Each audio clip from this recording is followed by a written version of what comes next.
Yeah, I mean, if there was ever a time you'd want to play JMU this season, it would be in week one. They got a brand new coaching staff and a ton of new players, a host of new players. Obviously coming off a very good season last year, like I said, made it to the CFP and won the Sun Belt. So, and that's going to be their home opener. So they're going to be celebrating some of the success they had last year. But like you said, and like I kind of referenced is, as a new head coach, Billy Napier takes over. You don't know how good this JMU team's going to be.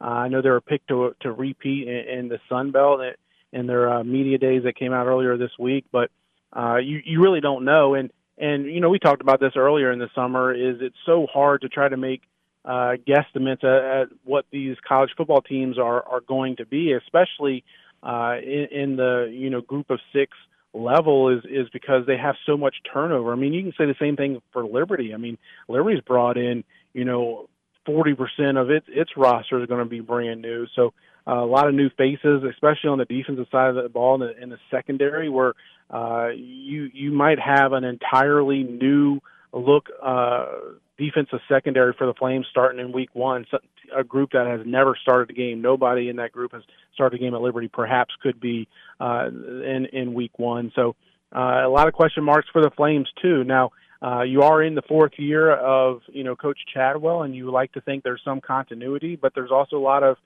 new faces on the coaching staff as well too for Liberty. So and for JMU, they've got a couple of members of their new staff that was at Liberty.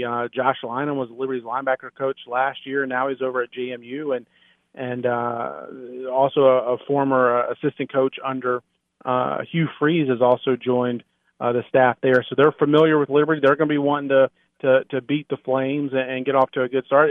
It's a game that you love to have, and you love to have it week one, something to look forward to all summer, and both give both fan bases something to brag about, whoever it is that wins the game. And for Liberty, coming off the 4-8 season last year, you mentioned getting off to a fast start, and that's something that if you're able to pull off that win, pull off that upset in week one, it can really set the table for you to bounce back to what you were back in 2023 and even before that.